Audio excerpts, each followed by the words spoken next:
The wind howled across the barren plains, carrying dust like ash from some forgotten fire. The sun had long since fallen behind the mountains, and what little light remained flickered through the cracks of a small ranch house that leaned against the storm as though too tired to stand. Inside, a young woman knelt beside her father's bed. His breath rattled like dry seeds in a tin can, thin and uneven. She dipped a cloth in the basin, wrung it out, and pressed it to his forehead, her hands trembling not from fear, but from exhaustion that had settled into her bones. When the first knock came, it wasn't a knock at all, more like the wind slamming against the door. The second time, it was deliberate, heavy, a man's hand. She froze, glancing toward the pistol resting on the table. Her father stirred, coughed weakly, and whispered, "Don't answer, it's come due." But the third knock broke through hesitation and the door flying open as a man stepped in from the storm. He was tall, his hat dripping with rain, his coat caked with dust. Lightning flashed behind him, throwing his shadow across the room. He didn't remove his hat right away. He just looked around slowly. The empty shelves, the flickering oil lamp, the bed where a dying man lay. His eyes were pale gray, unreadable, and when he finally spoke, his voice was low, measured. "Name's not important. I came for the debt." The girl rose, instinctively placing herself between the stranger and her father. "He's sick," she said, her voice thin but steady. "He can't pay." The man stepped closer. "I ain't here to take his breath, miss. Just what's owed." Her father coughed again, reaching for the nightstand, for a folded letter bound in twine. "Ain't got land no more," he rasped. "Ain't got cattle neither. Tell him the Lord can have what's left." The cowboy stood silent for a moment. His eyes flicked to the cracked floorboards, then back to her. "The Lord don't hold ledgers," he said quietly. "Men do." He took the paper from the dying man's hand, but didn't open it. There was something strange about his stillness, not cruelty, but a kind of weariness, as if he'd come to collect debts so long he no longer cared what they were for. Her father's breath faltered. "If you're taking something," he whispered, "take me." The man's jaw tightened. "Ain't how this works." Then her voice cut through the silence, trembling but fierce. "Then take me instead." Both men looked at her.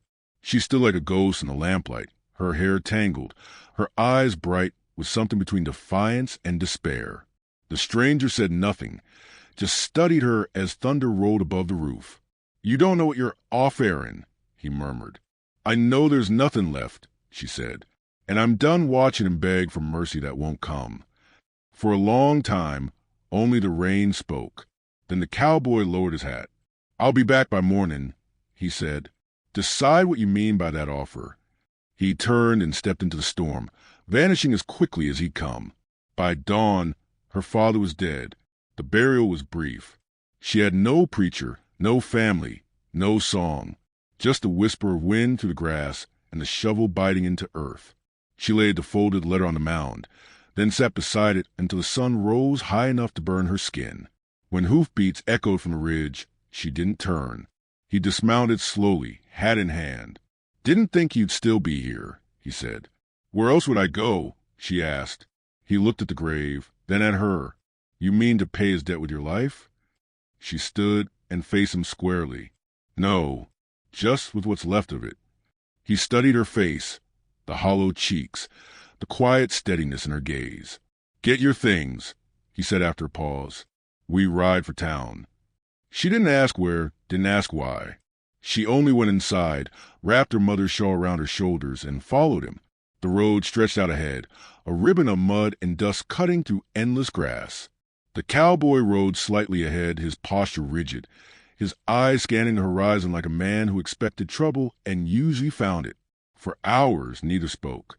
The silence between them grew heavy, broken only by the rhythmic clop of hooves and the wind sighing through dry trees.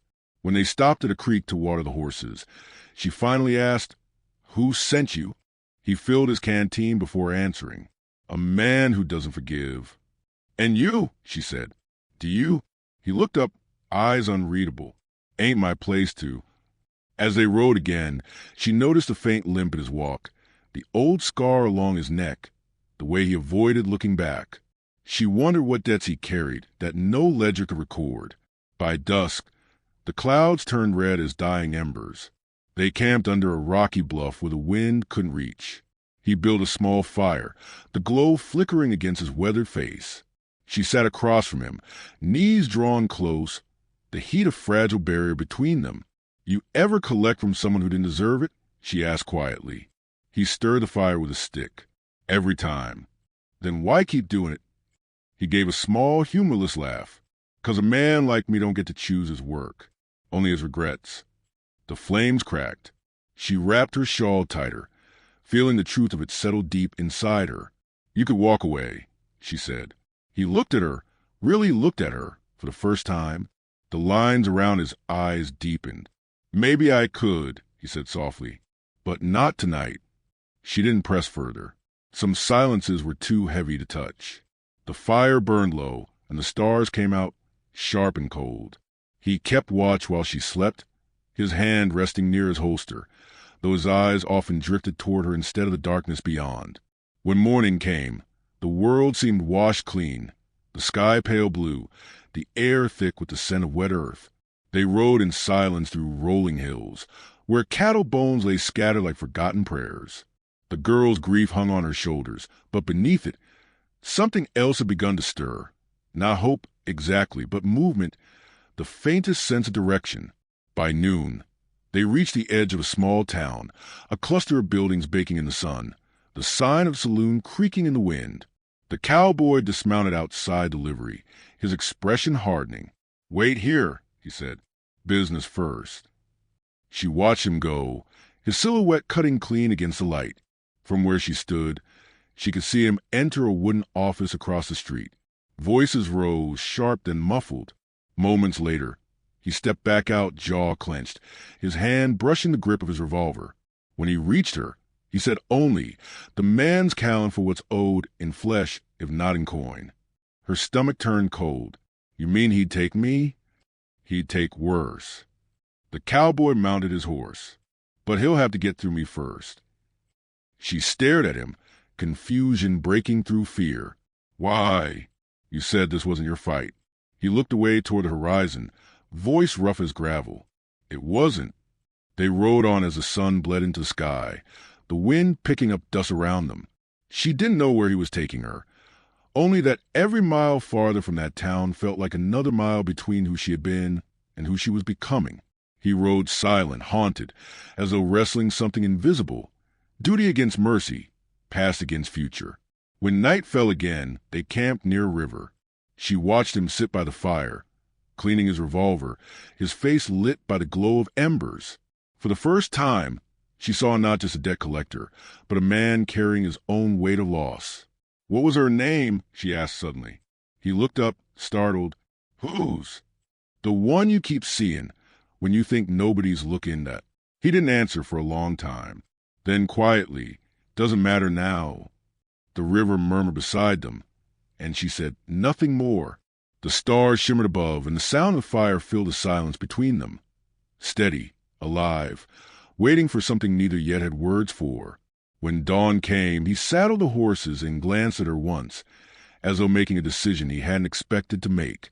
"We ride north," he said. "There's a man there who might help clear what's left." She met his gaze, calm but unyielding. "And if he won't?" He tightened the strap on his saddle, his voice low and final. "Then we'll settle the debt another way." And with that, they rode toward the rising sun. Two shadows crossing a land that had forgotten mercy, yet somehow, in their silence, beginning to find it again. The wind changed by the second day, turning sharp and cold, cutting through their coats as they rode north. The land stretched endlessly, bare hills rising like old bones against the gray horizon. The girl rode behind him, her hands raw from the reins, her shawl pulled tight around her shoulders. She hadn't asked where they were going since dawn. The silence between them was less about mistrust now and more about survival. The sound of the horses' hooves, the creak of leather, and the whistle of the wind filled the empty space words could not. When they reached a narrow canyon by dusk, the cowboy slowed. He scanned the ridges above, his hand resting lightly near his gun. Something in his posture changed. the ease gone, replaced by a tense stillness that warned of danger. She felt it too, though she didn't know why. The canyon swallowed sound. Even the wind died there.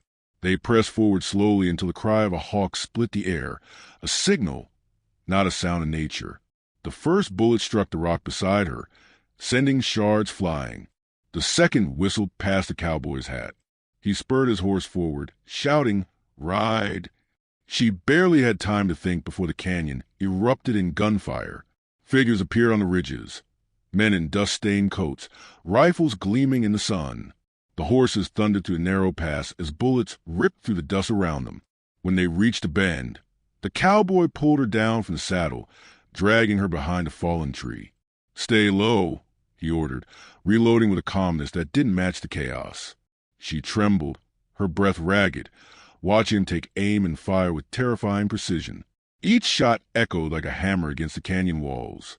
Two of the men fell, their bodies sliding down the slope, but the third fired back, and the cowboy grunted, clutching his shoulder. She crawled toward him, grabbing his arm. Blood seeped between his fingers. "You're hit," she said. He gave a small, grim smile. "Ain't the first time." Then he fired again, dropping the last man before the echo faded.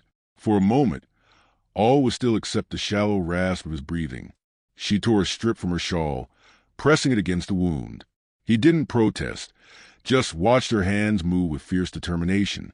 "You should have left me," he muttered. "I don't leave what's mine protect," she replied. The words surprised her, but they felt true. When the gunfire ceased and the canyon quieted again, they gathered what little they had and moved west, seeking shelter. The cowboy's strength waned with each mile.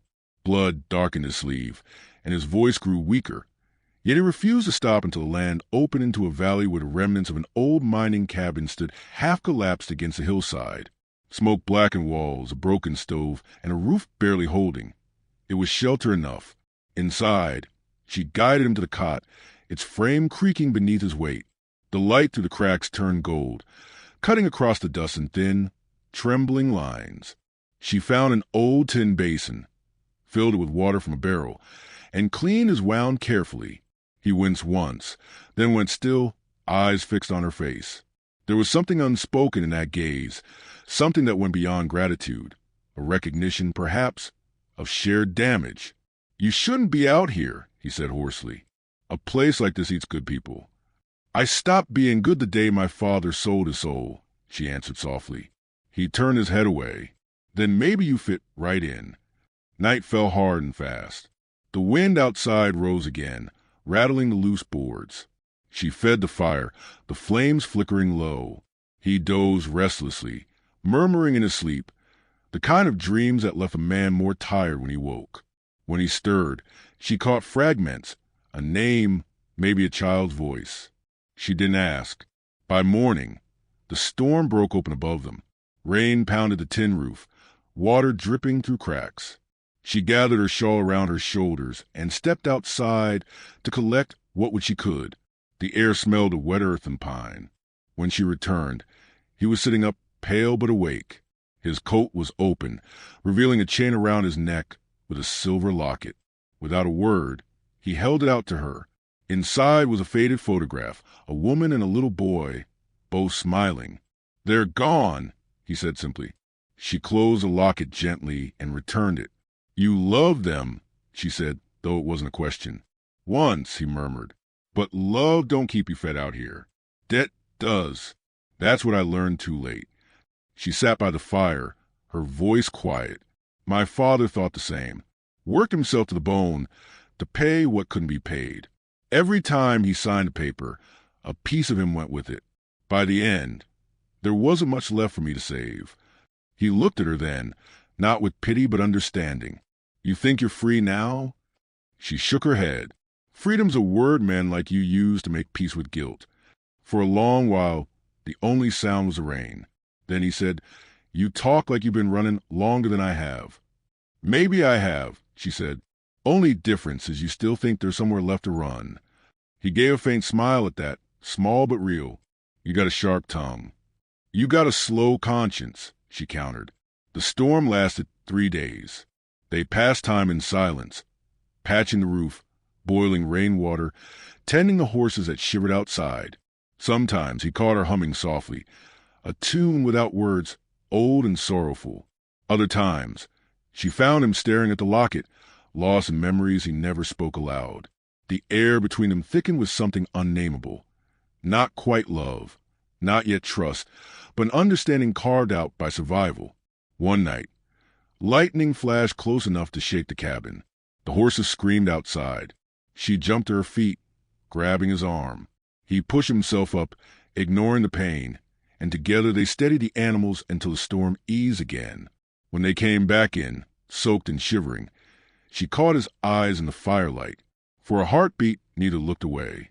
Then he turned sharply, as if afraid of what he might see reflected there. By the fourth morning the sky cleared, the air bright and cold. He stood outside, watching the horizon.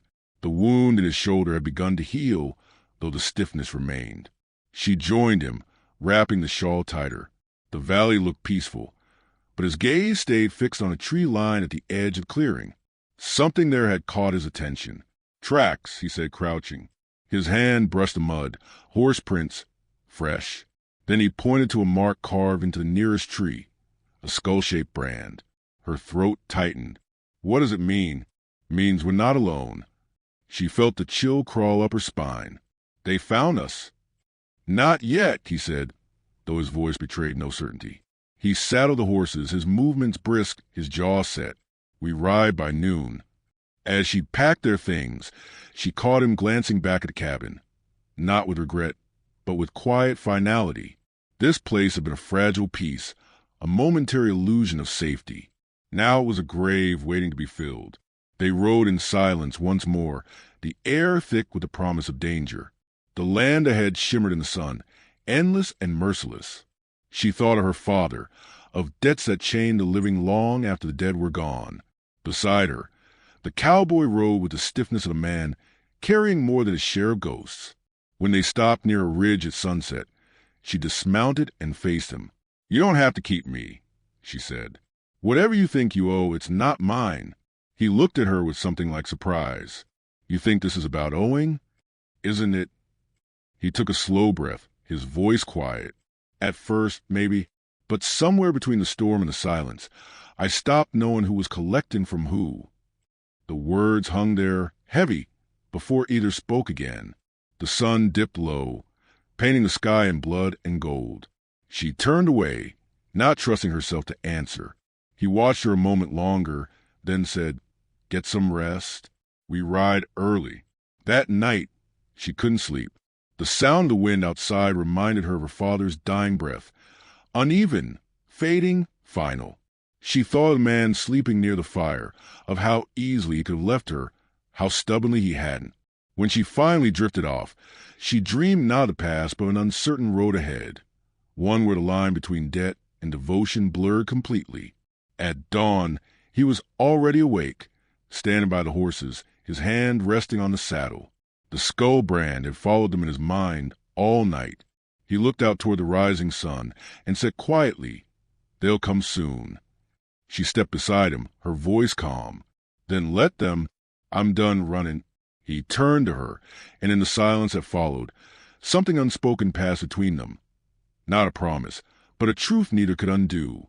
Together they mounted and rode toward the pale light breaking over the horizon, the world waiting ahead, dangerous and alive. The dawn rose over the valley like a slow breath, stretching pale gold across the ridge where the cabin stood. The storm from the night before had broken the air clean, leaving the scent of wet earth and pine drifting through the open window.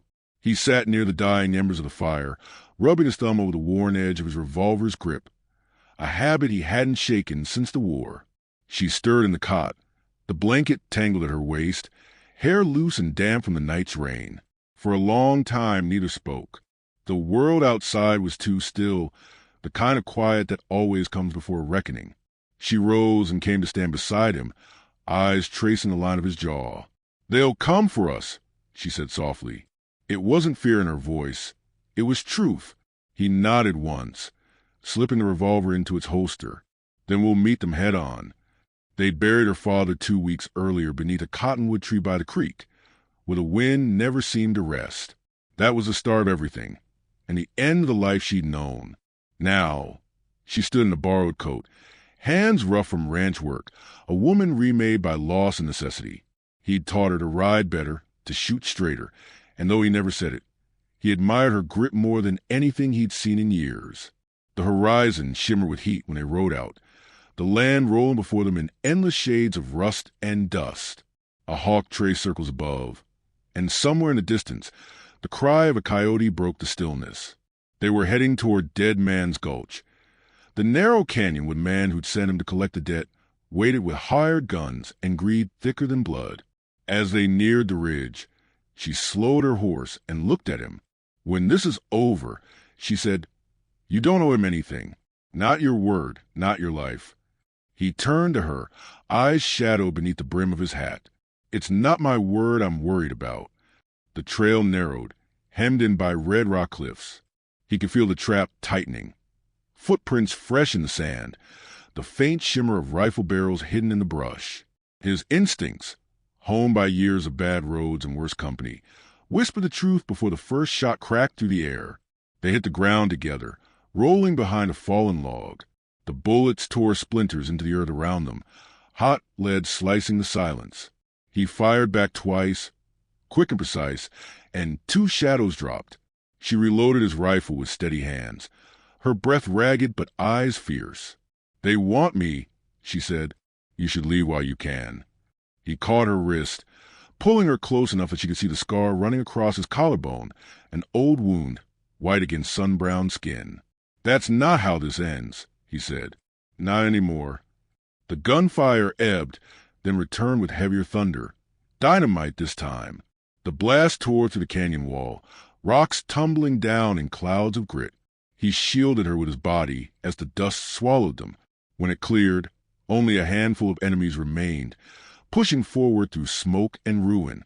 She rose, rifle in hand, and fired. Once, twice. Each shot clean, her aim steady as if guided by something beyond courage. But one man, the one with the debt book in his coat pocket, stepped forward, laughing through the chaos. "You were sent to collect, cowboy," he shouted. "Now you pay what you owe." The cowboy stood, stepping into the open, coat torn, eyes steady. "You're right," he said. "Time to settle." The man lifted his gun, but she was faster. The crack echoed off the canyon walls, and when the dust cleared, the debt collector lay still, the ledger falling from his pocket into dirt, pages fluttering like dying birds. For a long time, neither of them spoke. The wind returned, carrying the faint scent of sage and gunpowder. He bent down, picked up the ledger, and tore it clean through the middle. The pieces drifted into the canyon like ash. "No one owns you now," he said. Her hands trembled, but her eyes held his with quiet strength. "And you?" she asked. He looked down at his hands, the scars, the calluses, the life spent chasing what never mattered. "I reckon I'll find out." They rode until sunset, the land opening wide and endless before them. The sky bled crimson into gold, and the first stars began to whisper their light above the horizon. She leaned against him as they crossed the plain, the rhythm of the horse steady beneath them. 2 souls who had outlived what tried to break them. At the creek, that night, they stopped to make camp. The fire crackled low, and the night hummed with crickets and memory. She sat beside him, knees drawn up, eyes fixed on the flames. "You came to take me away," she said quietly, "but you never told me where you were taking me."